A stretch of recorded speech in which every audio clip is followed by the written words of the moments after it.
Welcome, ladies and gentlemen, to Two Clicks from KO. As always, I am Aries Edge, and with me, the West Coast OG, my tag team partner, Aaron. I got a shitload of allergies. Cantu. This is true. It's night and day here. It's 45 degrees on the East Coast and cold, and it's 155 degrees on the West Coast with allergies and poor crappy quality.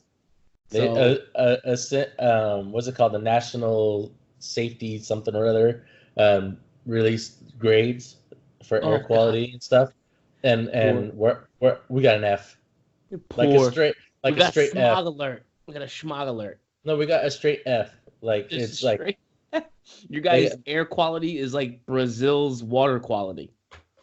Shout out Pedro Roca. Like Flint's water quality. Shout out Diego. We just talked about that the other day. Our not lying. Our air quality is like Flint, Michigan's water quality. Oh, that's all right. Now that we're on such a high note here, let's talk some HeroClix stuff. I am happy to be here. I want to thank Aaron and AJ for holding it down while I was gone for a little bit. Always messaging me every day. I appreciate the love. I appreciate it a lot. It was a rocky patch there. But we're back, and we have apparently a whole crap ton of stuff to talk about because people are losing their minds. Yeah, the last this week's a big one. This week was a big one. It's been a lot. It's been crazy, man. We've got Con LE stuff. We've got wrestling stuff just dropped out today. Some sculpts. People no dials though, right? About the new comprehensive stuff. What's that? Is it no dials, right? No dials, all sculpts. They look fantastic. You can really tell that WWE had their hands on these sculpts because there's very specific gear that they're wearing. Go check out our page, Two Clicks from KO page. We have all the sculpts up there. Thank you to, oh, goodness gracious. Where'd they come from? I can't even think of the... I got you. Thank you. Jeremy Telronics, Rockheads HeroClix. Thank you. They had the preview.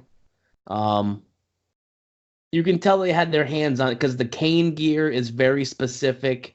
You know Triple H picked his own pose because it's him spitting the water. The Taker it's a little bit of old school Taker with new school because it has the TX like symbol that they had during their what was it? The ministry days kind of. There you go. But it's his newer gear. Mm-hmm. So yeah. Very specific sculpts. Like that Kane gear, it was pointed out to me by Henry Verone, one of the old school OG pushing guys. And Tim Traster. Very specific Kane gear. Because of there being a lot of merch, I guess, with that specific mask, potentially. Oh, really? Yeah. He's gone through so many different sets of gear that when they pointed it out, I looked at it and I was like, that's a good catch because that is a very specific gear set that he's wearing there. I like the ring post with the flames. Yep. It's it's the first. I think this is like the first. We've seen this one. Yes, we have. I think that's like the first Austin vest he may have had. It was one of the first, I think. Mm. No beers though. He's missing the beers. He ain't gonna have those. I know. Could have called them soda cans. You know what I mean? Like, come on. Oh yeah, because that would have went well with the WWE crowd. They're already giving them flack for putting them in one single figure boosters, like blisters. That's true. You give them soda pop cans now. Yeah. You got the Rock. Classic Rock doing pose. the if you smell, right? That's the if you smell. Yeah. Well, if you look at the write up too, though, they're also going to have a Rock and Sock starter pack. Yeah. Which comes with Rock, Mankind, Austin.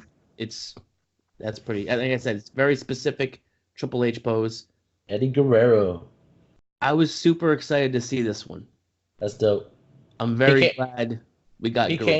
He came to Fresno right after he won the championship, the World Championship, and they did was it SmackDown? I think they did SmackDown.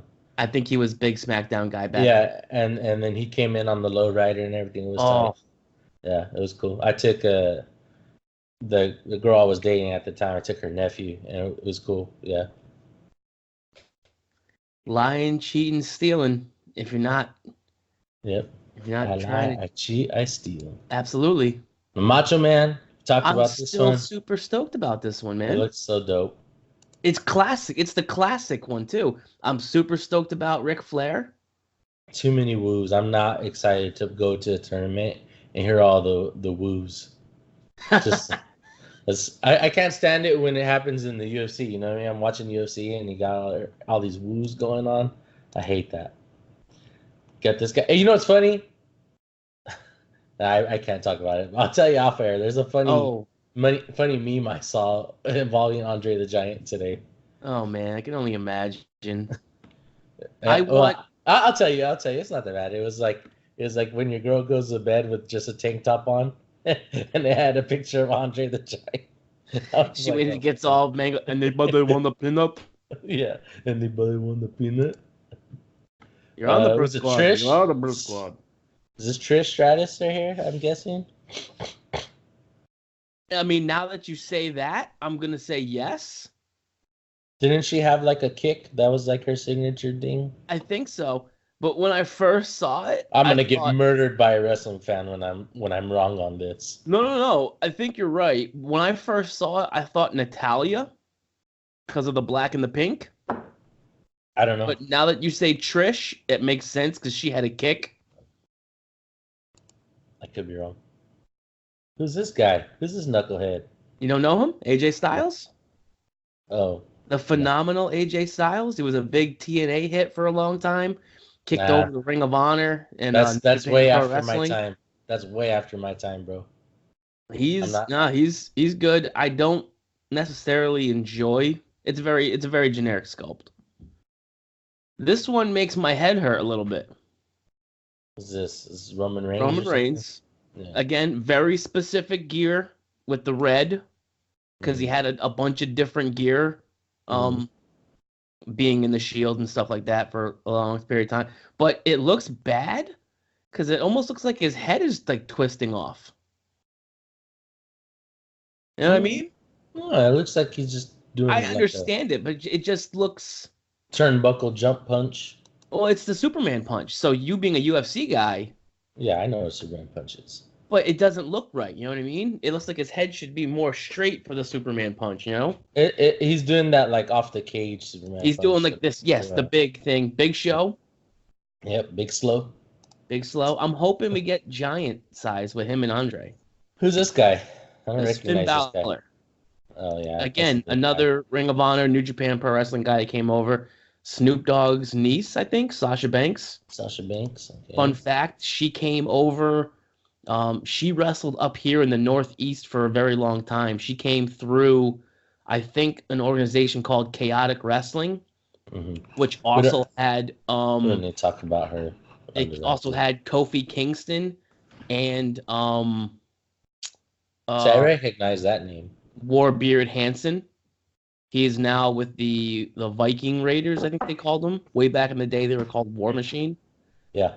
So they all came through Chaotic Wrestling up here in the Northeast. That's cool. Because I think Sasha Banks is from Boston. Right on. So it looks pretty cool. Let me see if I can find the write-up. Let's see here. Rock and Sock 2 Connection 2-player starter set. Oh, that's tight.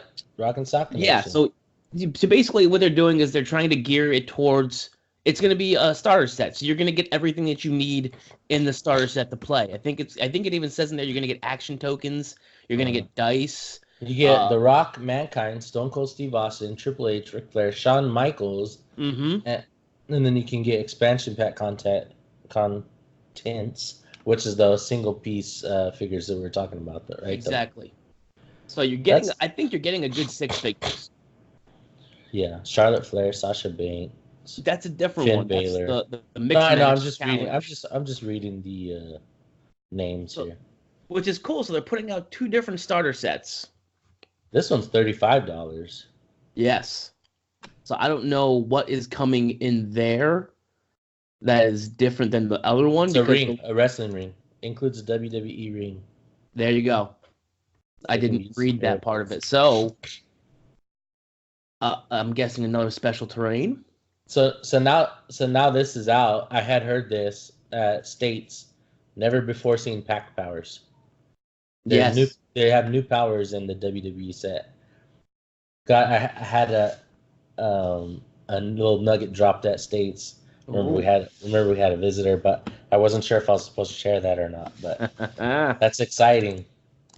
So here's the question though: is it going to be exclusively for the WWE, or is it going to be universally across all lines like the pink powers were? I think what it is they're starting in the WWE.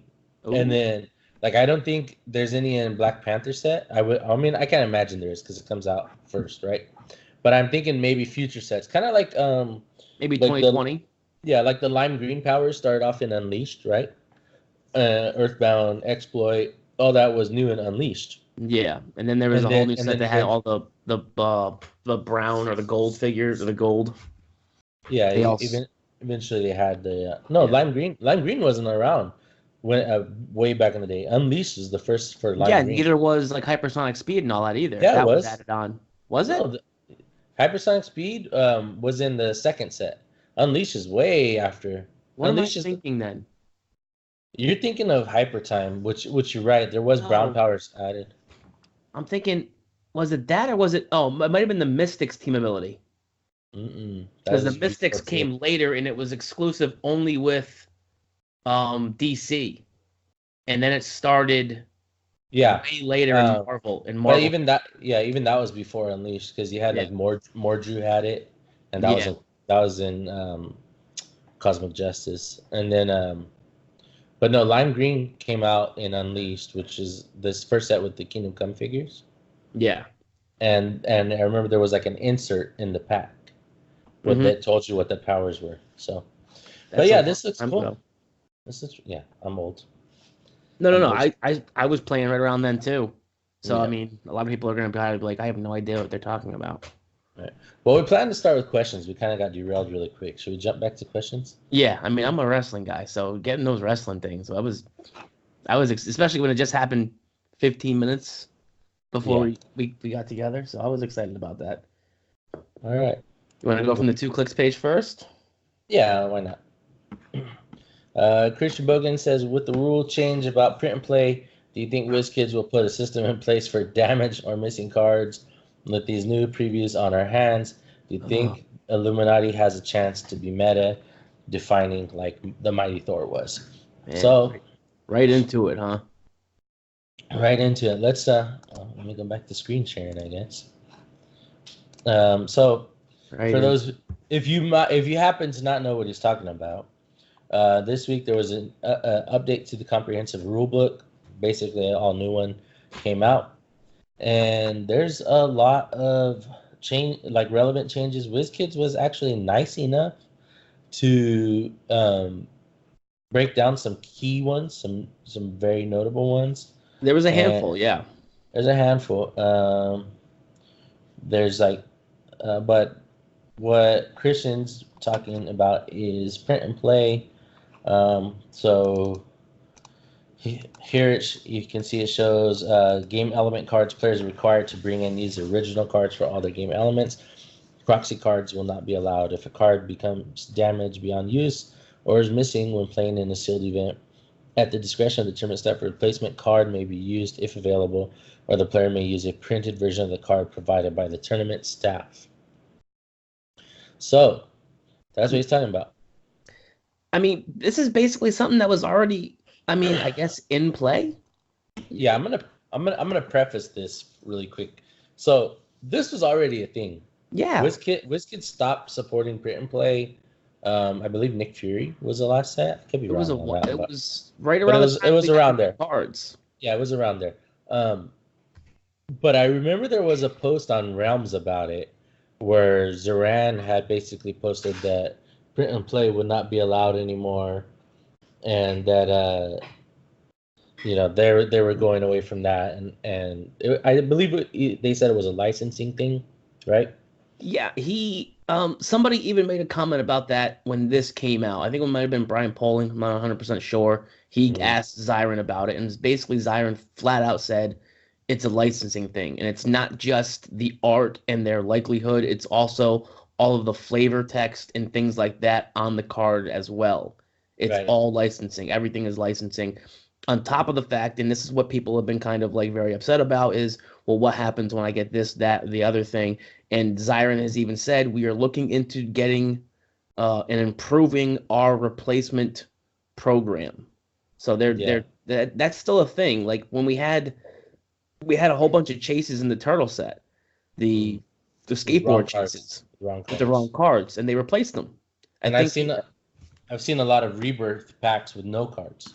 Yeah, and so they've even said, and I think Zyron even mentions it, we might just have something where you have to show a proof of purchase.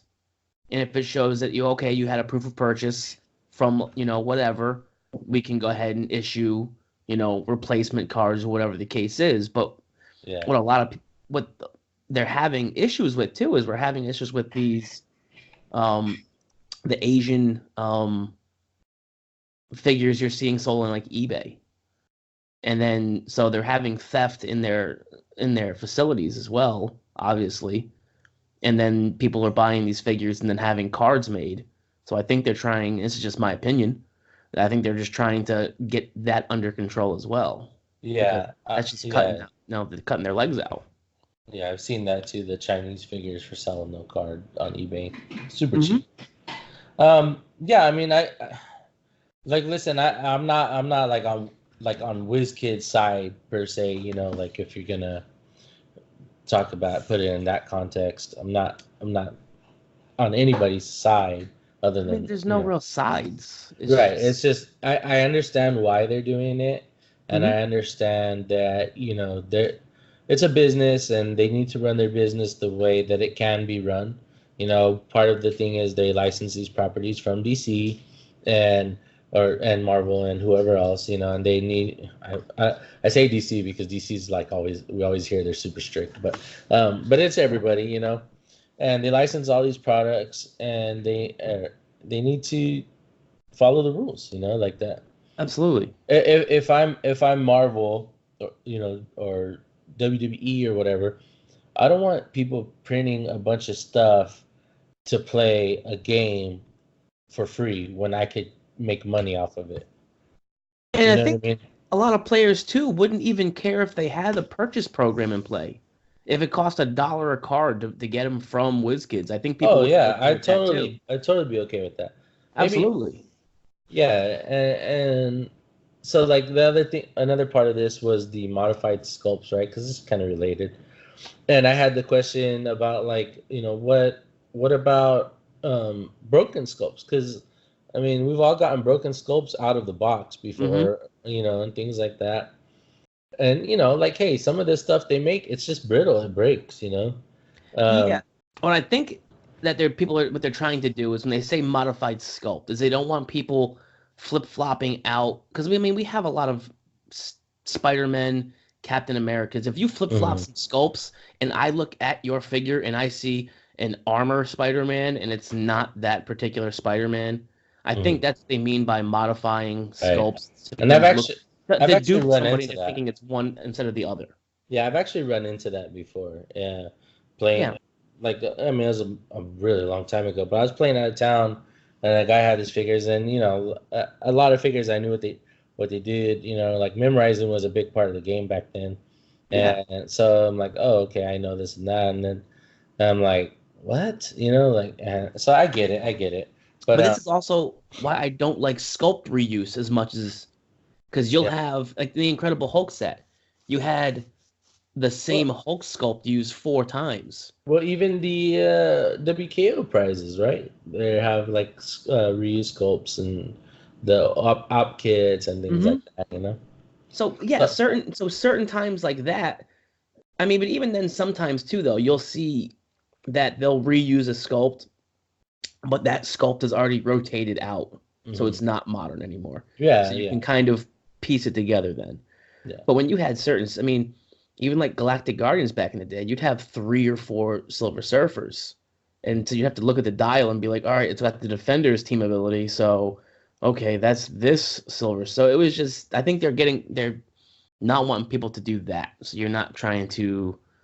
It's kind of like a balk in baseball. A balk in baseball is Yeah. the art of deceiving the batter or runner on purpose. So it's kind of like deceiving your opponent to have them think it's one figure and not another. Yeah. I know it's a weird way to think of it, but that's what I guess I would think of. Yeah. So do we think WizKids will put a system in place? Yeah, it sounds like it.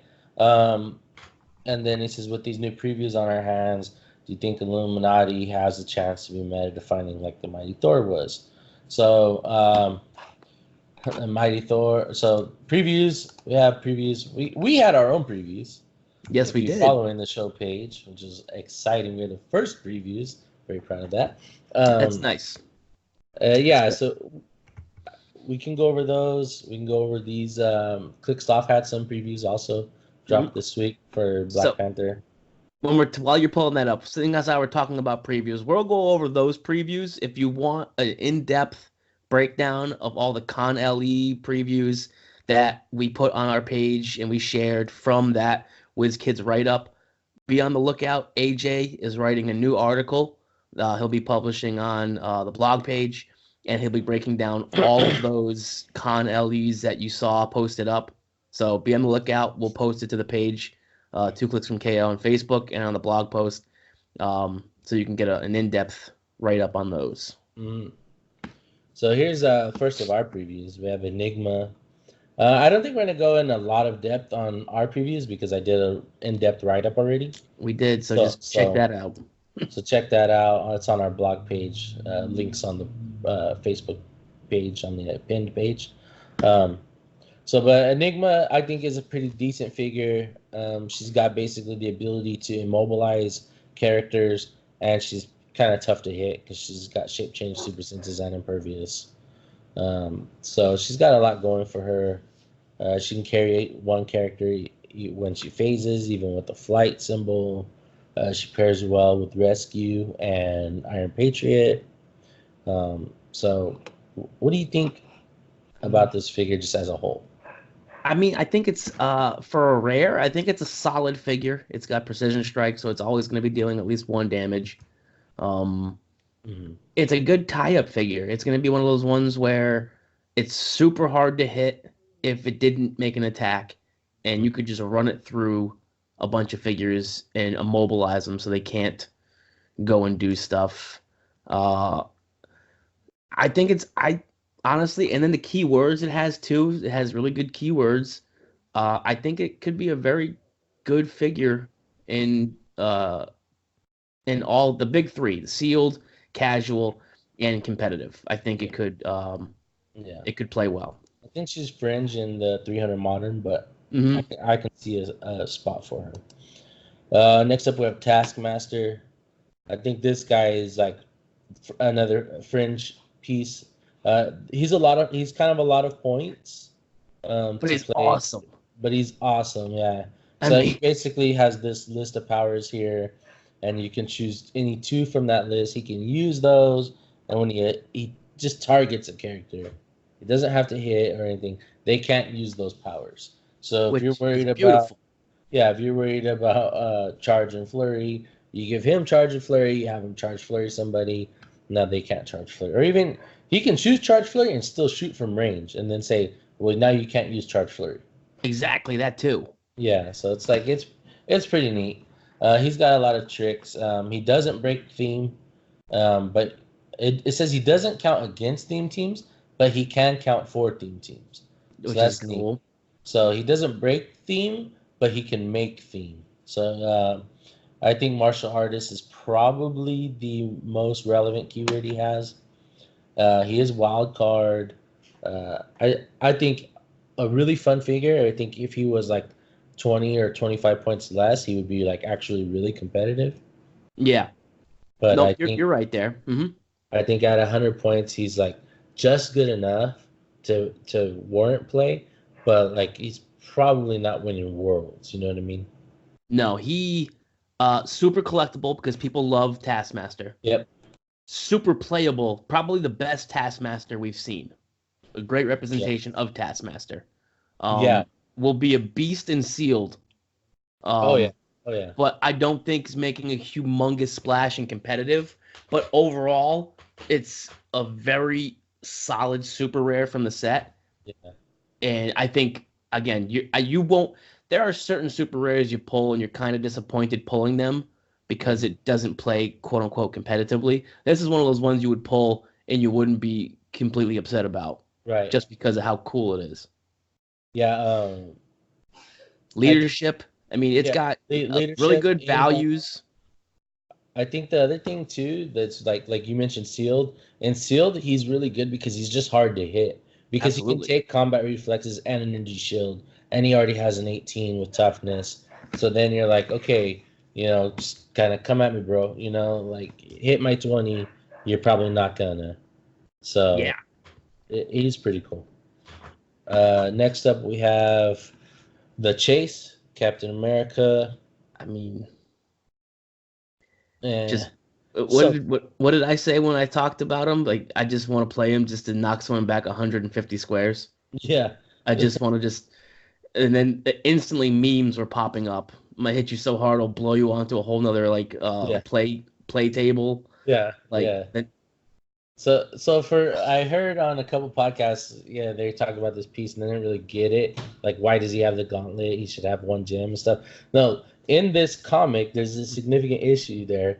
The Illuminati come together, put their gems together, and form a gauntlet, and then he's using it to where the Force Blast comes in or not Force Blast, the knockback comes in on this figure, is that there's alternate universe Earths are breaching our universe and getting ready to collide with it. Yeah. And so they have like an 8-hour window to where they can stop it from happening. So he literally uses the gauntlet to push a planet back into its universe. Yeah, because even when stuff comes out, even I look up what's going on, and I knew that. And I'm not a big Marvel guy, but I knew that the sculpt is very representation of the actual comic book, where he's basically punching an Earth back into space almost. Yeah, it's really nice. So he gets a gauntlet. So pretty clearly we have more than one in the set. He has barrier. He can make one barrier marker for free.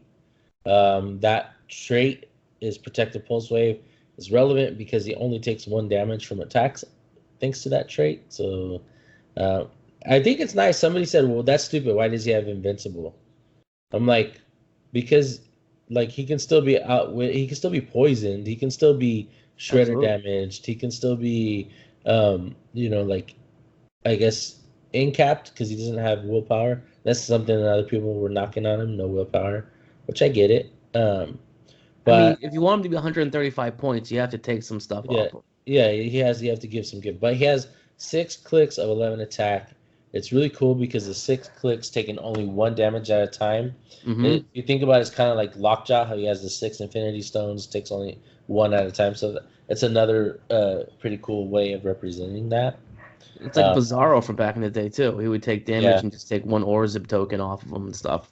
Yeah, really relevant.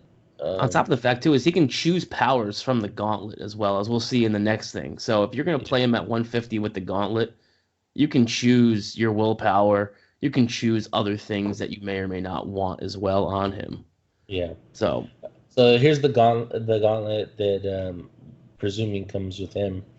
It says free, choose standard power and roll d6. 5 or 6, you can choose an additional power, 1 or 2. You deal that character 1 unavoidable damage, and you can use those powers until your next turn. So that's pretty good. I like it. I think it balanced just like all things should be. Yeah, Thanos. You have 1/3 chance to take damage, 1/3 chance to get an extra power, and 1/3 chance to just pick a power. Pick a power. I mean, I think it's pretty fair. 30 points is kind of a lot. It's a light object, so anybody can pick it up or run away with it. But it is indestructible, so you're not just shooting it from across the field. It can only be destroyed by its own effect. Yeah. So that's relevant. I think overall these are pretty cool previews. I think all three figures previewed kind of sit in that fringe area of like could be competitive, but probably won't. Yeah, I would say. I mean, unless we see other previews that pair up with these certain ones Right. better, I would say yeah, they're all very good. Yeah. The object itself is probably the most competitive thing that we saw. And to go back to the original question, if what we've seen so far from Black Panther and the Illuminati is going to be competitive or Meta defining. defining as Thor, no. Well, we don't know, but we do have other previews here. These So may change it. these are pretty good. So Black Widow is the common prime. She's got shape changing style, traded plasticity and sidestep as a special. She's got combat reflex. She's kind of like Agent 13. Remember Agent 13 Yeah. from the Winter Soldier? She can turn off a power. Hmm. So that's pretty cool. 2 point values. I actually think the 60 point value is playable. 30 point value probably not. I mean, She's a wild card, which if you is. need to fit something in for 30 points, Oh yeah, I mean sure, but I mean you're getting more out of her, more use out of her at the 60 points. I feel. Um, this guy. So this guy, you want to talk about meta defining? this This guy's pretty. He's pretty crazy. The collector. for his points, yes. I mean, everything he does is made around wrecking competitive play. Just Yeah. taking your equipment. He just everything he does just ruins your day. Yeah. He can start with a reality gem Reality. for 5 more points. So essentially 60 points is what you're playing him at. He's got the trait at the beginning of the game if an opponent's force include. So this is relevant because this is an introduction to a new game term. Um, if an opponent's force includes an additional game element, he'll collectors one click past the starting line to click number 0. So we've never seen that at click 0, right? Mm-hmm. And then it says current additional game elements are ID cards, equipment, special terrain, and locations. I'm sure it's in the rulebook defining those or whatever, a glossary, but this is the first time we've ever seen that on a card. Yes. Additional game, like a figure. He can be equipped with any number of equipment objects at the same time. So that's like ridiculous. That's nuts. And that's protected pulse wave. So that's just so you can't like pulse wave him and they go, oh, you lost all your stuff, dude. I pulse waved you, like just so he functionally works. Yeah. He's got a special attack power of incapacitate, and when he uses it, instead of giving action tokens, you may choose one equipment object equipped to a hit character and unequip it. And then as a free action, you can equip an unheld and unequipped opposing equipment object within range and line of fire. So all those guys worried about Vulture, that was a big discussion, right? The last week or two. Just TK this dude out, phase him 8 squares, and then see those octopus arms. Yeah, I'll take those. Or just carry him too. No, but he can equip them. What I'm saying is you can just carry him out there if you're doing an Alpha Strike. Oh, team, sure, yeah. Carry him out free. Take whatever object you want. I thought you meant carry the octopus arms. No. I'm talking about just like if you're carry this Alpha. Just make sure he can see it. Snag it. He's power cosmic. He's got cosmic keyword, so he's 60 points. I mean he's easily fits on a cosmic theme team. Let's be honest here. You're probably 98% of the time starting on click 0. Oh yeah. So I mean you're starting off power cosmic, an 18 with impervious, and I mean I think he's already got a built-in. Does he have shape change? I thought he did. I don't think he does. No, he doesn't. But we need to know what the reality gem does too, though. You know what? I almost don't play him with. I'm sure it's like prob. It's probably prob and I play it else. Then. 5 points for prob. I think you almost don't play it because of the mirror match. So then it's like, yeah, I'll start on click 0. You're gonna start on click 1. That extra one How's took a life, man. starting line? If your force includes, that does include it, doesn't it? Yeah. Yeah. I think you almost don't play the. I mean, it's obviously going to depend on what the reality gym does. Like if it's just so good that it doesn't matter, or if you're just like, you know what, 5 damage kills them, 6 damage kills them, it doesn't matter.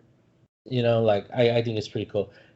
What this guy is, he's gonna be like a pinata in Fortnite. You know what I mean? Like the llama. Oh yeah, you're gonna hit him. You're gonna hit him, and just good stuff's gonna come out. Like, and someone asked this question too, and we have the ruling on it because it's new. And you can put multiple objects in one square. So he dies, and you just stack a stack of objects in one square. Yeah, it's literally he is just an artifact dumpster.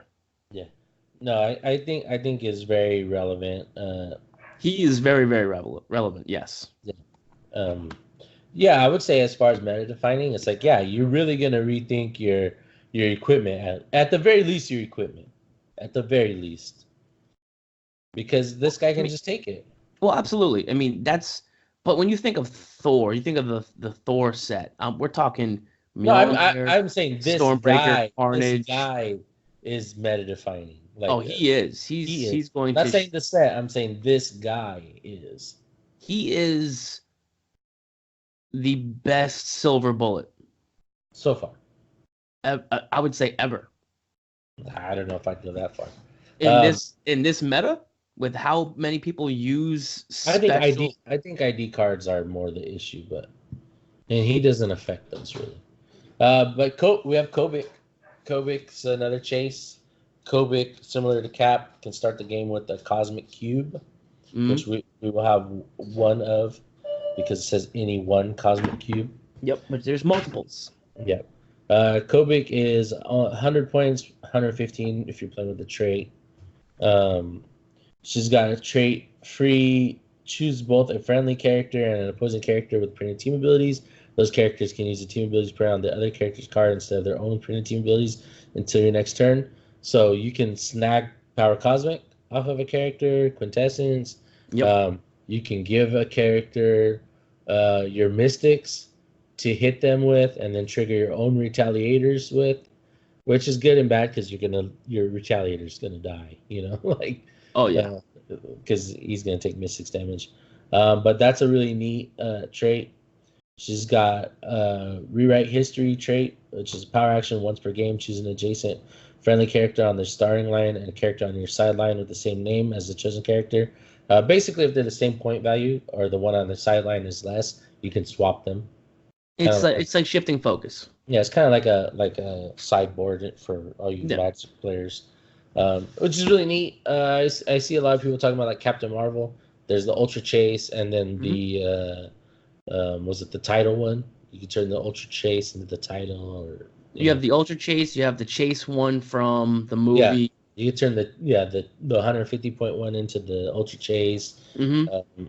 And yeah, man, I think that's a really interesting power. Otherwise, she's got great values: 11 movement, 11 attack, 19 defense. She's got Perplex, Prob, and Shape Change. She also has Super Senses, so a good chance that they're gonna miss, because she'll likely make herself a 20, and then she has 2 chances to roll out, 3 if you're playing the Wakanda location bonus. There's a lot you could do with this character. I think she's really interesting. The Cosmic Cube that we see, this one is free. This places character up to 3 squares away from its current square or until your next turn. Improve targeting, elevated and hindering, and modify range +2, or give an action token to an adjacent opposing character. If you can't, deal them 1 penetrating damage. So those are all really neat powers. I don't think any of them are like the place the character 3 squares is really good. Like that one's really good. Yeah, but is it worth 30 points? Probably not, but on her it's 15. So I mean, playing with her, sure. It's kind of like a pseudo running shot, Yeah, it's like Medusa's being able to, sidestep 3 and then still do stuff. I think these characters that start the game with their equipment are going to be a lot more relevant moving forward with collector, because now it's like, well, I have my equipment, you're going to have to hit me like with your stupid in cap, and collector doesn't move and attack very well. No. So it's like, okay, yeah, have fun, you know. So like, yeah, I'll let you start on click 0. That's fine. I'll just pop you for 6, and you have no equipment of mine to steal because all my characters start with it. So I think that's pretty relevant. I think this figure is cool. There's a lot of tricks she has with the swapping figures and swapping team abilities. There's a lot of stuff you can do with her. I mean, it gets you around the outwit. People are like, "Oh, well, you can't outwit me because I have power cosmic." Well, if I take it off of you, that leaves you open. Yeah. You know, I outwit. You play a Starro team. I get to outwit Starro and then pop you and could potentially one shot a Starro. It changes the being comfortable with your power cosmic figures, where you know someone plays this. It was the same thing when we had the Odin show up from Battle World. Yeah, I do think that her trait's a little strong to switch team abilities. Like, it doesn't require range or line of fire, or you know what I mean. Like, you just do it. Yeah, I think you just do it. I think that's pretty strong. That's like it sets you up well. You know if you're gonna running shot or do this or that, you can just I'm gonna snatch it and just here we go. Yeah, I think that might be a little too much. But again, you're paying a third of your build for. Yeah, I agree. I agree. But it's like it's shades of Faust. You know what I mean? Like, I mean, yeah. It's like, oh, they didn't consider that he can just do stuff anywhere on the map, and like that was one of the biggest parts that made Faust like ultra powerful. And so now we're just gonna make more characters that can do stuff anywhere on the map. But she's not completely shutting down an entire team for a game. So that's why I said it's a little too strong. It's not OP. I'm not saying too strong. Please nerf. You know, not. No, 100 points. It's not Vulture. I'm just kidding. Oh God, we're not even gonna. We still have to do that debate, by the way. We could do it. We still have to talk about that. I got to turn the light on. It's getting dark in here. Yeah. We got to do that one still. What do you got next? Let's keep it moving. All right. Next question. Oh, so to answer the question, no. I don't think it's going to be as meta, quote unquote meta defining as Thor. I think the Thor set. Yeah. No. McConnell Lamar says, break down all the rules changes for us, please. No. Oh boy.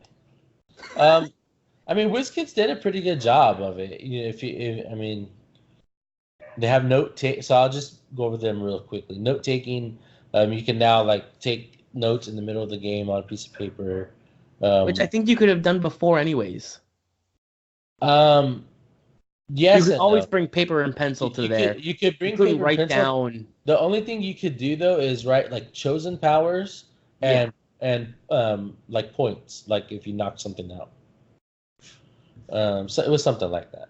Well, that's a big thing now too, because now like it's in the comprehensive rulebook too that you have to keep track of like your running tally as well. Yeah, we'll get to that. So we kind of went over the modified game sculpts.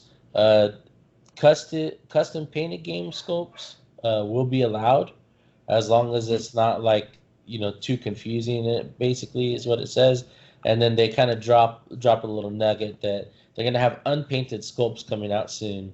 And I think the intent behind that is to draw like the Mage Knight, Mech Warrior for Warhammer, whatever game it is, audience, and people that like to do that sort of thing. I don't. That's what drew me to HeroClix. I don't gotta paint anything. Yeah, exactly. But I get it though. There's some people that like. I mean, just in my local community, I know like 3 players that like to use customs. Oh, absolutely. There's a guy who lives who's played with me for a while and moved and came back, and he does amazing paints and stuff like that. So I could just commission him. Yep. Game element cards we kind of went over already. Customs victory conditions. So this is a really big one. Mercy rule. Yeah, the mercy rule. And you know what's funny is I said that I brought that up to a number of people. They're like, you're being ridiculous. But then I've heard so many other people call it the mercy rule. The mercy rule. I'm like, that's what it is. It's you're not good enough, go home. So it's like baseball again, baseball thing. Yeah, you have a lot of leagues around here. Wrestling has it too. A lot of leagues around here. If after 5 innings, if you're winning by 10 runs or more, yeah, the let me game's explain over. what it is first before we get into all of it. So it says it has victory conditions when one player is undefeated before the time limit is reached. So we already know that. The time limit is reached. If the time limit is reached, the player that scored the most victory points in the game wins. It's a mint. I thought it was bringing you a tooth. No, it's a mint. I swear to you, I'm like, yeah, was he got a molar? Yeah, he's actually lost a bunch of teeth. So the time limit is reached. That player that scored the most victory points in the game wins. That's not new. But here's the mercy. We call it the mercy rule. During a two-player game, if a player's victory point total is equal or higher than the build total value plus 100 after the most recent effect resolves, that player is the victor. So if it's 300-point build and you score 400 points, the game ends and you win. Mm-hmm. Now, I know a lot of people are saying like that doesn't really come into play outside of like Unimine or ID cards. I'm like, okay, I get that. I get it. And they're like, well, if you had to lose that many points in order to win, you should have lost anyways. Okay, I can see your argument, what you mean by that. But let's say I built a team that's how it works. I call in ID characters. It's hard to kill. Mm-hmm. But my ID characters aren't necessarily. And you're trying to kill my ID characters that I call in. Let's say you don't even touch my figure that's calling them in. But you kill my ID characters. If you score 400 points, but let's say I have my one character that's calling in the ID characters left on its top click, and you have one character left that's on its last click, and you just happen to score over the 400 points, you win. And they say, well, how's that any different from time? I'm like, because it could be 5 minutes into the game, it could be 20 minutes into the game. And you're basically telling me, well, you're not good enough, go home, you don't deserve to play. That's the way I see it.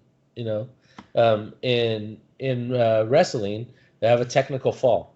If I score 15 points, if I go up by 15 points, then I automatically win. It's 5 points, which is 1 point less than a pin for my team. Mm-hmm. But it's basically saying you were not good enough. You shouldn't have been on the mat with me. Exactly. And we're stopping this before somebody gets hurt. 100%. Same thing, like I said, baseball, you get a lot of these leagues where if they're up by 10 runs or more after 5 innings, the game's over. Yep. I love this. I love this? Absolutely. I hate this rule. This right here. I absolutely hate it. I think it's demoralizing for new players. I think again, if you're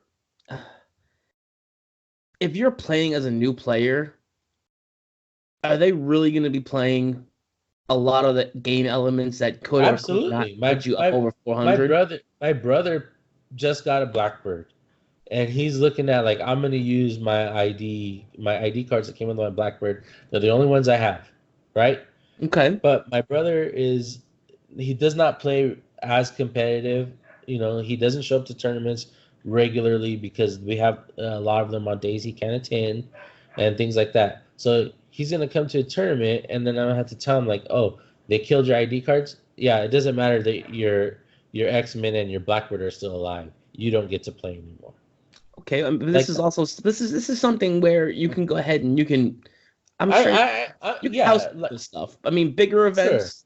Sure. Again, bigger events, though, it's all going to be a learning curve, and it's just going to be something that people have to. But I'm looking at it from the point of view that, like, we should be trying to grow the game and make the game a lot easier to come into and make it a lot more welcoming than making it like more so where like the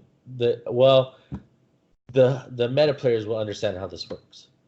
Like that, it doesn't make sense. Well, I'm also looking at this from a perspective too, though, of that this is going to eliminate the that big, huge inflation of points that people get for just because they popped the No, it doesn't. No, it doesn't, because the scoring cap does. The point cap does.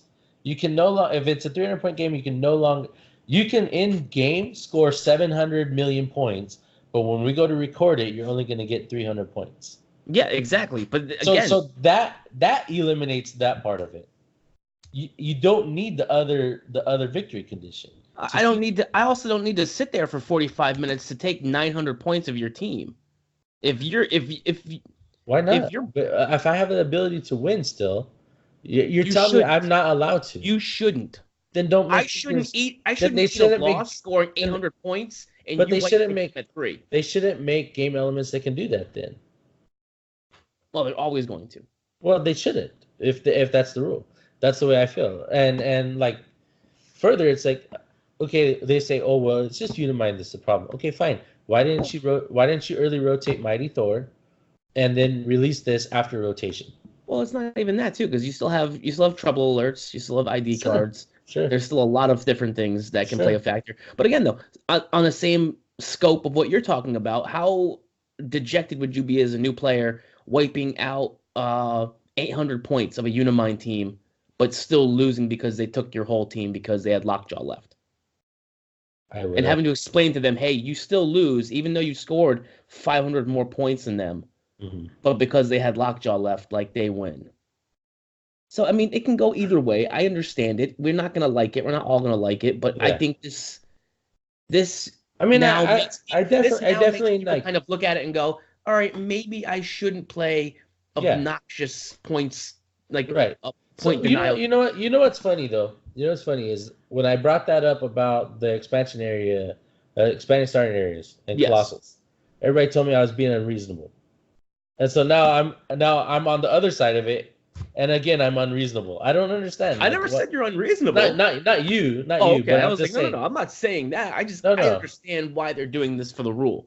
A mutual friend of ours kind of put it that way to me though, but. But I'm like, look. We'll talk after. We'll talk after. But like, that's what I don't understand. It's like you can't. I don't understand how somebody can dislike the starting area expansion rule and like this rule. Because it probably fits them in a capacity that's more pleasing to their play style potentially. So we gotta move on. So scoring and point cap, so you can keep track of your score live in game. And there's a point cap for reporting now. So if it's a 300-point game, I could score 1 billion points. I still only get 300 points for tournament reporting. Buys are now less of a hollow victory. They have you get 150 point for a buy with a win, which I get. Well, we knew that was coming because I think they did that at Worlds. Yeah, I mean, and it's weird too because like it sucks because like a buy is like. Yeah, but he might not have scored 80 points. I'm like, yeah, but he might have scored 700. Exactly. You don't know. So. Which is kind of what happened at Worlds. And then we had a whole nother, and I don't want to get too far into this, but we had a whole nother thing where people got paired, and then their opponent never showed up. Ugh. Instead of giving them a full win, full 300 points, they gave basically a bye win. And so it was a big hubbub. It can't be perfect. Sure. Ties. Well, now if it's not single elimination, you have double point losses. I love this. You want to go to 0-0? I do and I don't because I've legitimately played games where we did play and like we had a lot of figures close to dead and none were actually dead. And I'm like, oh my god, dude. And but it also rough. Kind of takes a doo-doo on those Goblin King teams that are just that saw at Worlds that were like, nope, I'm gonna just sit over here and go to a 0-0 roll-off. Sure, it just takes that out. Yeah, I'm not arguing it. I've never been a fan of the Rocks had this rule for a long time. I've never been a fan of it. I would much rather just roll dice and like say like, okay, you won the die roll, you wiped my team. Like I mean I know it doesn't work that way. That's basically your point padding. I'm not saying to do that. Okay, don't mistake me, but mistake me. But like I'm just saying, like there's got to be something better than a roll off or like a 0-0 loss. for games that were legitimately played. I've actually seen quite a few in the last couple of tournaments I played at too. Yeah, it's just it because happens. they just couldn't get to. Well, one was just complete apprehension. Two, extremely aggressive teams that just didn't want to play aggressive, and then one was just Kaneshiro and his opponent rolling complete poop. Well, like I've seen locally Black Panther get knocked to a stop click, just boom, first attack, and so on the stop click he's like what is he, like a 9 or 10 attack on the stop click? I don't know. It generates the 2 pods. I think it's a 19 defense too, though. Yeah, and so they can't hit. He can't. Yeah, hit. And then and that's what happened. It was just like, well, or like they started rolling super senses and shape changes and all this other stuff, and I'm just like, okay. I mean, the game finally did come to an end, but it was really close to hitting time and 0-0. Like, and this was in the finals of an event, and it was like roll off. I mean, but again, this is no. I know, but that could have happened in the Swiss portion, and then it's like, well, I know you guys were slugging it out, but what you both lose. Sorry, like that's just. It's one crazy. Of those. I get it. I get it. So do I. I 100% get it because it's these small little loopholes that people have been turning the screws on. That we're like, okay, we have to do some small tweaking to, I mean. Yeah, they're not slow playing. It's just they're building their team to be a point. There is a nice little shout out to The Rock in this. I want to point that out. That these rules were already in effect at The Rock, some of them. So that was a cool nod to The Rock by WizKids. It's cool that Rock had them, and it's cool that WizKids actually looked at them, and realized that it's a better way of playing. Yeah. And I am glad that. I feel like, I don't know if you remember, if it was last year or the year before at Gen Con, they tried this alternate point formula that was like convoluted and complex and nobody understood. I'm glad they found like a middle ground. Yeah. I may not like all of the rules, but I think we can all recognize something needed to be done. And we understand them. Yeah. And we understand how these work. So that I can't go to an event and be like, well, I didn't know if I got 100 points extra scored, I lose. I wouldn't have done that. Like, no, I know, I get it, and what I would suggest though, for all you judges out there, so these are active May 11th. So before your events, I would go ahead and say like, hey, just a reminder, here's some new rules, guys. So I'll print this page out or whatever, and take them with you and say like, hey guys, just remember, these are the rules now. Mm-hmm. And so just a heads up for all you judges out there. Yep. Less table flipping. Let's see here. Zach Strong says, who's your favorite character, and do you think they've ever done them justice in Click's form? If not, what did they get wrong? Ooh. You want to start with that one? I would say Silver Surfer, and I would say... Ooh. It's almost a no. I would say like the Critical Mass one, that had 14 movement running shot. Was that the con exclusive one, or was that the main set? The main set unique. Main set. Yeah. I think that one, like for the time, was fine. Oh, I mean, when you think of the time frames, like, can you think of a single figure that has a 14 movement running shot now? And he probably had what, like a 10 range, or an 8 range. It was up there. People had ridiculous ranges. Superboy has 14 with charge. Yes. Okay. So, I mean, that's the closest thing I can think of in that regards. But yeah, no, I think that was really probably the closest it's ever done. But I would say in the modern era, like where we have special powers and stuff, no, heck no. Well, I mean, hopefully that's coming to a head soon. Yeah. 2020. Be prepared to have a lot of Fantastic Four. If you guys want ideas about some of these figures, WizKids, I mean, let me know. I got them. I got ideas. How about you? I mean, mine always goes back and it's just because of how the figure has been done. Mine's Ares. I mean, obviously, people, and it's a Homer answer. But one of my first sets that I ever bought into was Legacy, Yeah. and one of the first things I pulled was the Ares, and I Yeah. loved it. The attack, all the values were great, but in the time, phasing top There's dial no move was in not attack. good. Yeah. And then the closest thing we got to a really good Ares was the Marvel version that had the running shot and the charge. It was the Dark Superior, Avengers one. Superior But Pose Spider-Man. yeah. No, Oh, before that, Chaos Wars. Yeah. Chaos Wars, he had the top dial special attack movement where he got running shot and charge. So that was a cool one. But we've never had, in my opinion, uh, a good DC Ares ever. Okay. Swamp Thing is another one as well.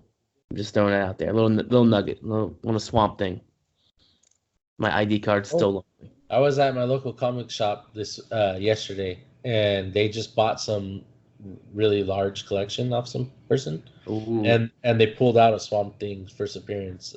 Oh, Now that you mentioned, they had a whole bunch of actually different ones, but you uh, I you was buy like, big ones like that. There's always like a gem or two that you pull out, and it's like, oh, yeah, I was like, hey, if you happen to have these couple issues, I'm looking for them, just so you guys know.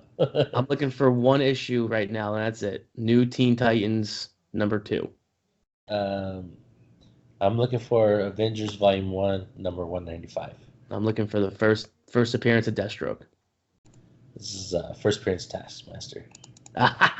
So basically, almost the same exact character. Yeah. So Brian Polian, how big of an impact will the Mandarin Rings have on the meta? And after the imp targeting hindering one, which do you think will see the most play? I think Remaker's really good.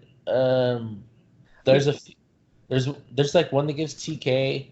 I think that's like, ooh, I think that's like, I'm in an old chair, bro. It's fine now. I get it. Me too. There's a couple ones that I think they're all pretty good actually.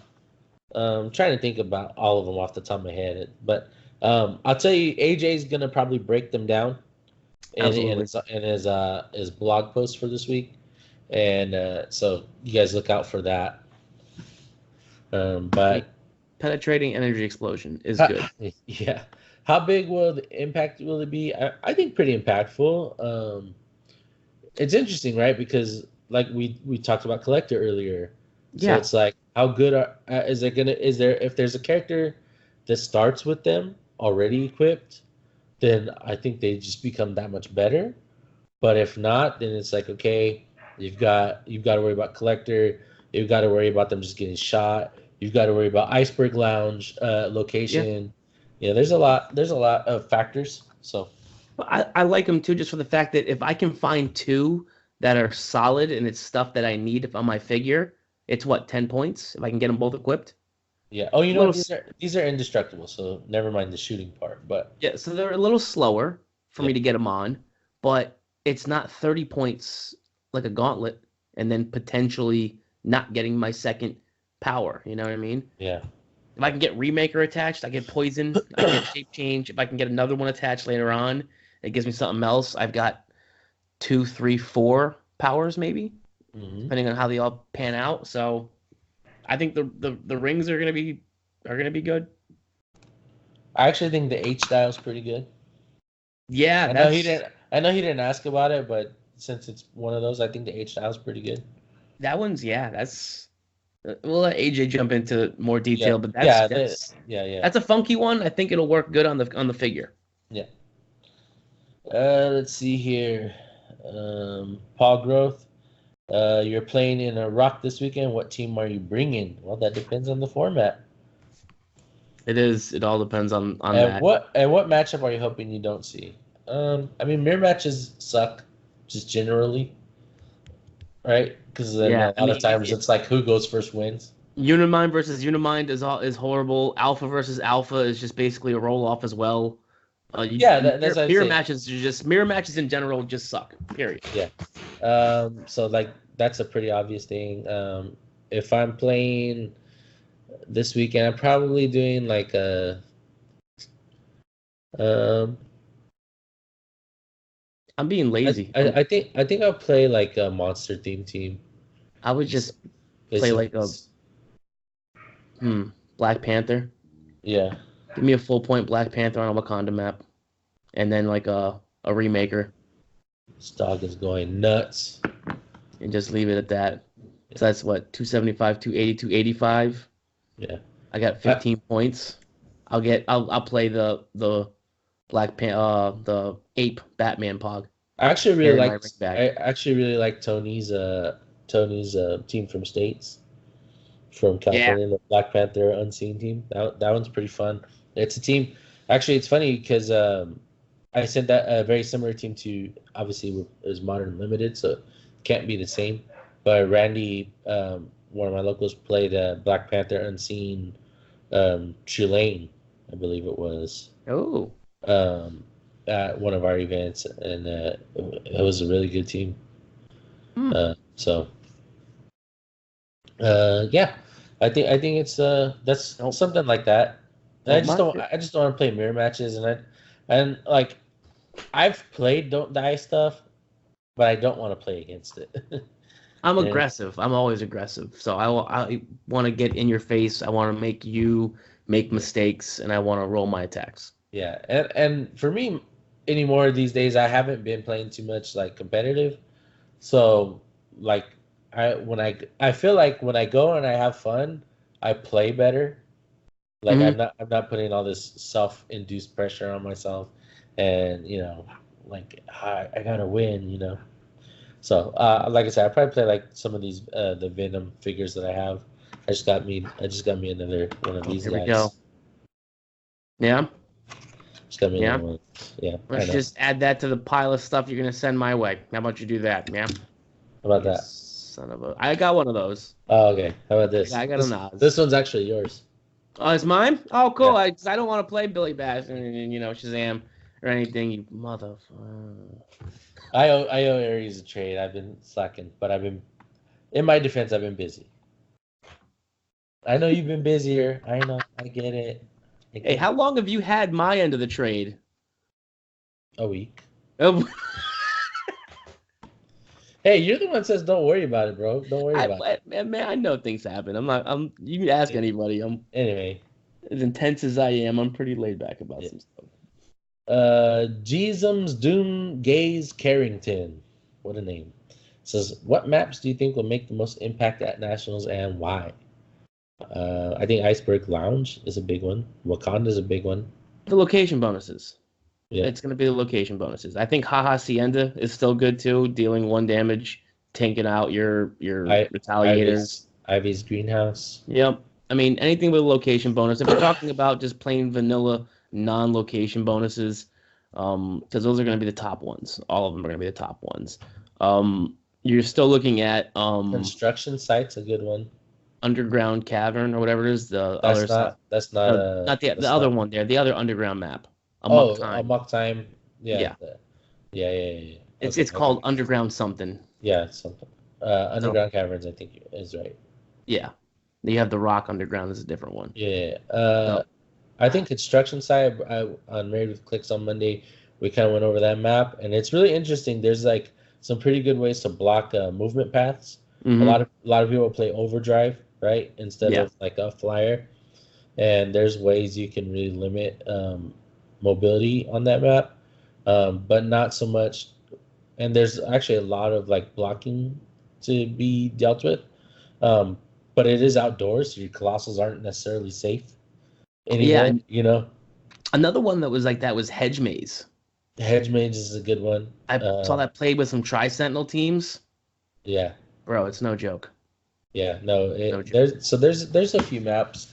Let's see what else. Off the top of my head. I still like the trenches map too. The trenches is good. I even like the new map they just put out there too. The one with was that the construction site with the hole?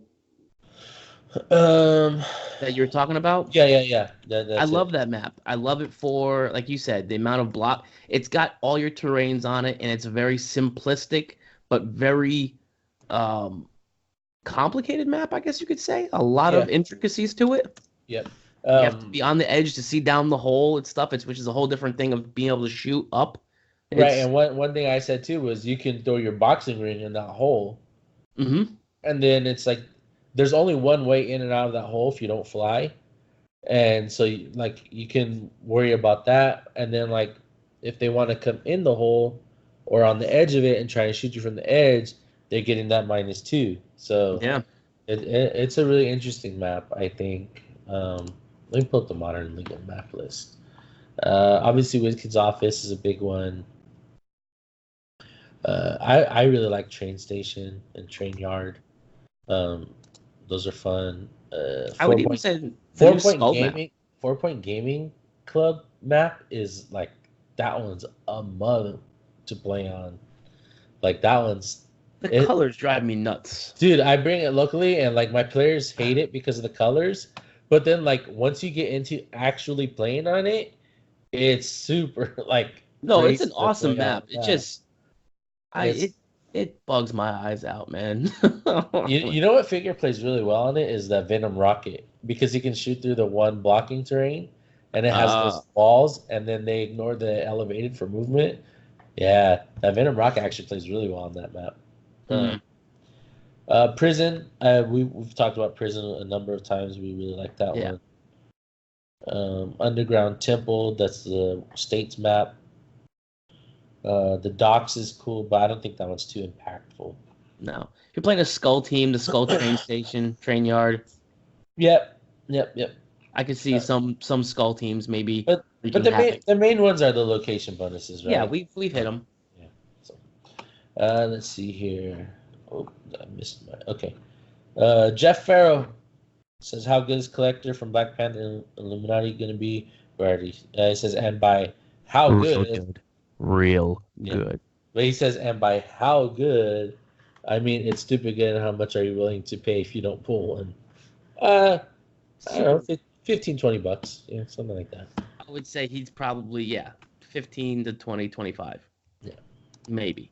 Yeah. That's all the questions I got. All right, I got 3 over here. Drew Warren asks, this is a good one.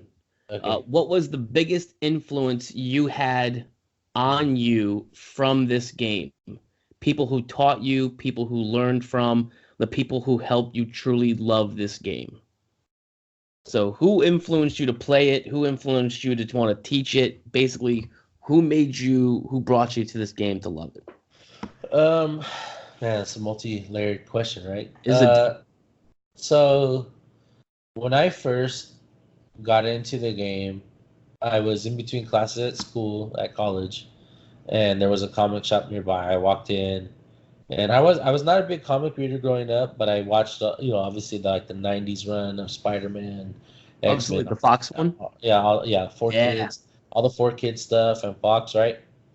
I was a big Spider-Man fan. I had the Daily Bugle playset. I had the stackable Spider Slayers, and I had all kinds of stuff, dude.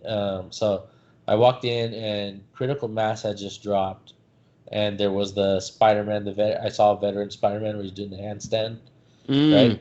And then I saw the Venom where he's got like that, and he's got his web behind him. Yeah. And so I saw those. I was like, what? What is that? What are you guys playing? And similar to a lot of people, like I see people when we're hosting tournaments come in, they're like, "Is that so and so? Is that Superman?" Like, yeah, it is. Are you interested in this game? It's a cool game, But so I was like, "What is that?" And they kind of told me about it, and I was like, "Oh, that's interesting." And there's a guy, Greg, who I don't know him anymore, Walt, and Mark. Those are their names, and they gave me a bunch of free figures, just extras they had to take home. Gave me a rule book, and so I went home. I read the rules. I showed my brother the game. We both played Yu-Gi-Oh before that. Okay. I got into Yu-Gi-Oh because I really liked the cartoon, and we had like a family friend that had all these cards, and he's like, "Oh, it's a real game." I was like, "What? It's a real game?" So, so I was there to check out the Yu-Gi-Oh stuff, and And so I was like, oh, so like you kind of like build a deck, basically. And like, yeah, I guess. And I'm like, okay. So like And they looked at you like a deck. Come on. well, but I mean, it's similar to deck building, right? You build your team. And so, I just kind of got into it. My friend Carmel is a good friend of mine. He's actually gonna hang out with him this weekend. He's having a baby, so the women are doing the baby shower, so we're gonna go do man stuff. And just hide from the baby shower. Pretty much. Just drink hide from the baby shower. Yeah, I got him these little onesies, dude. He's a big Superman fan. But he took me down to my first con. Took me down to Wizard World in LA. It was near my birthday, and he paid for the trip and that's cool. Big gift. And so he got me into the competitive stuff.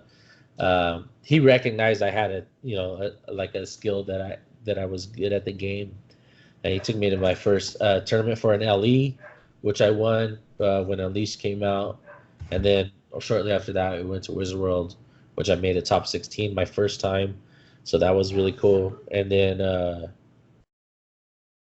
like just through traveling, starting to get to know people, helped me out with like my interpersonal communication stuff. I've talked about this a few times in the past, but I was never good at it, like communicating with people. Like I'm serious. Like it's a big struggle of mine.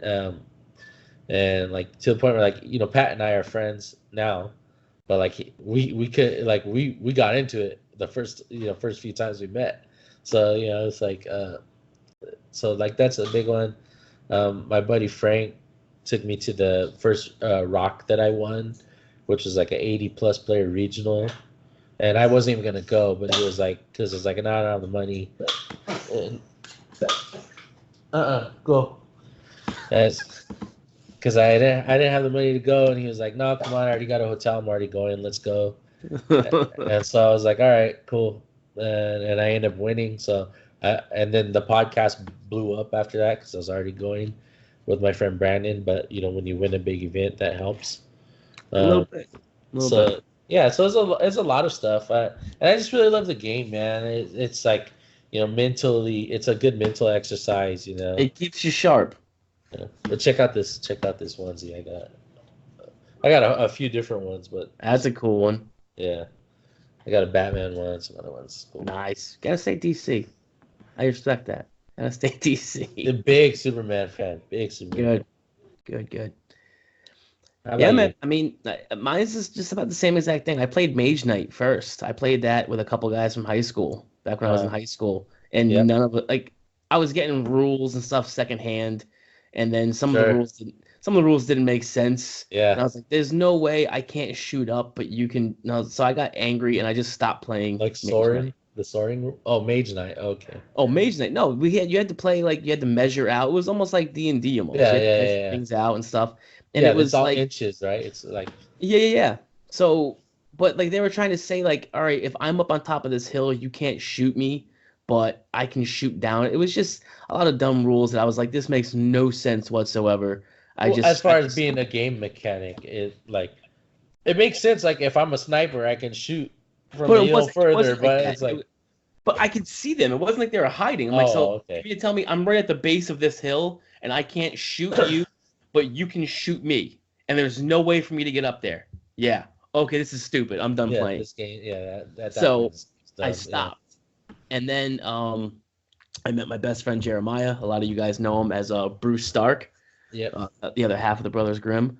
I met him. I call him my brother.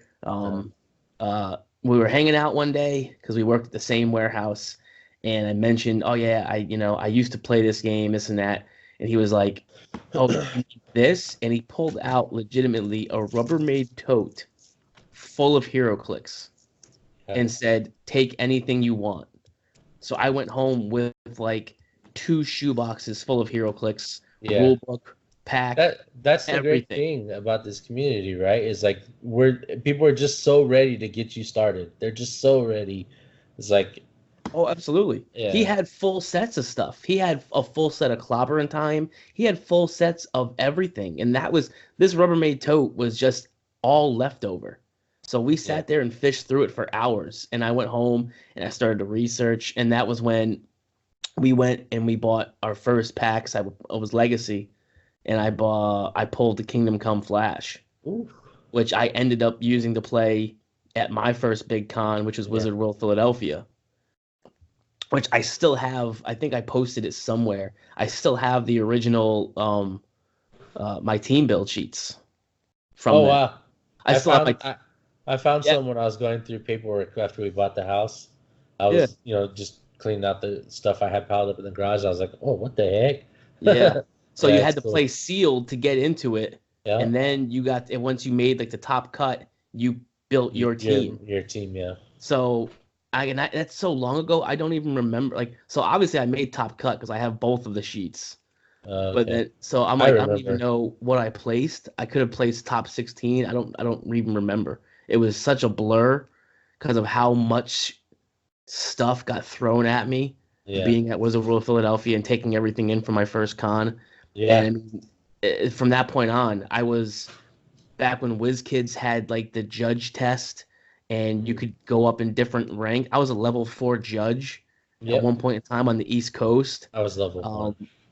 So like I would just it was just something that I could just bury myself in. You actually had to have a judge sponsor you to become a judge back then. Yes. And you had to have somebody get you in, and then you had to have a certain number of events per month. Mm-hmm. And then after a certain while, then you would finally get the LEs. So like you guys think LEs, these monthly OP, there's no monthly OP LEs. It's like, bro, don't even get me started on that. I have no idea. Yeah. I mean, of all the time that I put into it, we got like you guys are gifted pre-releases. When you see the amount of I had one pre-release in all of my time, and it was for Supernova, and we had got 2 cases. That was it. I never made it to a pre-release ever. There was none nearby me. Even the storyline OP events, right? Mm-hmm. Even those were hard to get. The World War Hulk, none near me. Nowhere near me. Yep. I remember going to Wizard World LA, and Scott Crampton had like 4 protecteds, and I was just like, wow, you're just an a-hole, because it was like a $40 fee card. Because it was the LE. It was the LE. Back in the day, I had protected, I had nanobots, I had armor piercing. Like they were hard to get. Like In Contact with Oracle was like a $30 feat card. And that one was just in Legacy. That one it wasn't that hard to get, but Legacy sold out really fast. Legacy sold out instantly. So 4-2 was another hard one to get. Yeah. So yeah, I mean, I got into it big with him, and I mean, then down the road, I have my buddy Osborne and a bunch of guys that play, and I was able to like pass on like playing with these guys for long periods of time, and then I mean, I got to pass it on to my son. That's cool. And I mean, when he doesn't play like he used to. He used to play competitively, and he would go to tournaments with me and stuff. And I mean, now like when he comes for like the summer, we'll bust out his Deadpool stuff and he'll play. Yeah. He still knows all the rules, and I'll teach him new stuff and game mechanics and things like that. But it's cool like when he comes and he's like, yeah, I want to play, and we'll sit up till 1 a.m, even though I got to be up at 6. Yeah. Go to work or something. It's worth it. 100%. I would never not. All right. So we got 2 left. Marcus Zilla. Which X-Men IDs that aren't being used now a lot could see more play because of potential good figures coming out in the animated set? I think we've already touched on this before as well. Maybe Jubilee. I think the one that I said was Psylocke. Psylocke. We know Psylocke is in the summer set as well. Rogue. We've seen some stuff already for Storm. Yeah. But Storm sees play already, so I think she does. And the higher points. The bounty sees play. Yeah. But what like Storm is? It's the 150 Cosmic Storm. That's it, right? Yeah, but Unimind calls her in. quite a bit. Like Goblin King, Black Panther. Like there's a lot of stuff to color. I'm liking the 85 point one we saw, the Wakanda one we saw. That's gonna be, I think. Well, I think like Jubilee though. Like there's in the animated series, there's gonna be a Jubilee. Yeah, but I mean, people are playing Jubilee now for her energy explosion too, though. I've never seen Jubilee played. I played her. Well, I mean, she's great to take out retaliators. If you're clumping up retaliators, what do you guys say? Did you hear me? I said, "Oh well, there you go." Oh, okay. There you go. There you go. Top 18. I'm gonna punch you in your fat head. Do it. No, I didn't play her at Worlds. I played something else. Well, I rearranged some stuff this last tournament at the Connecticut States. I rearranged some stuff. Yeah. And then I almost played last in my own event, basically. So that was fun. I brought a judge in so I could play and then just shit the bed. Yeah. So last question. This is a good one, I think, to finish off on. Rick Ryan asks, who do you think the Ultra Chase is going to be in the Illuminati set? Mr. Fantastic. No.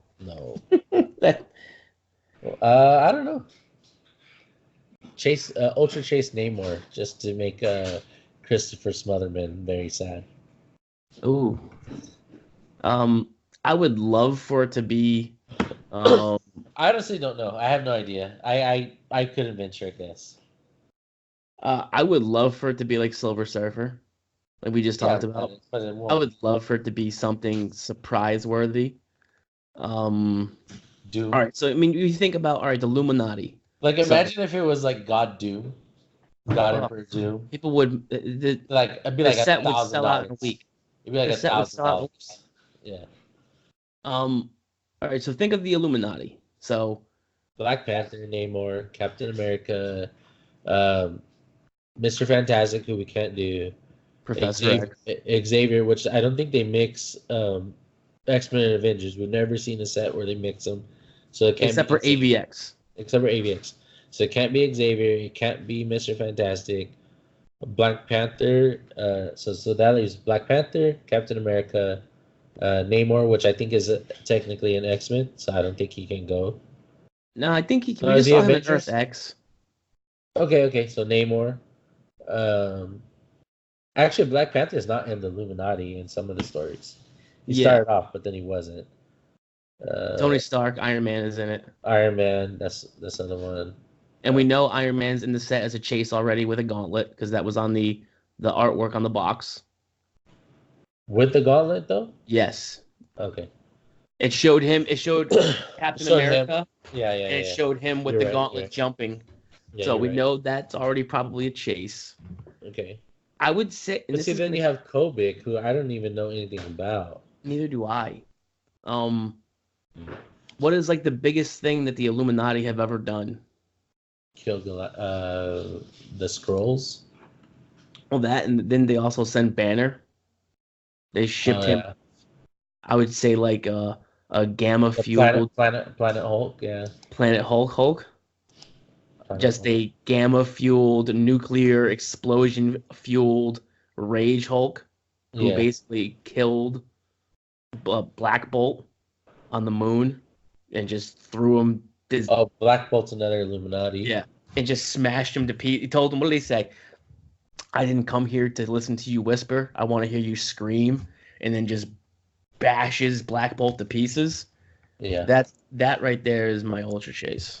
I need to Google Kobik now that I bring a rage-fueled Hulk that the Illuminati banished. World War Hulk, right? That's the thing, because I misspoke earlier. It was Planet Hulk was the event earlier.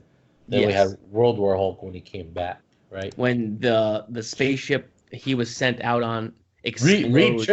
Reed tricked him. Yes. Yeah. And explodes and kills his family and his whole planet. That he goes out there and yeah, I would say that would be a good Hulk and a good Ultra Chase. That would be it right there.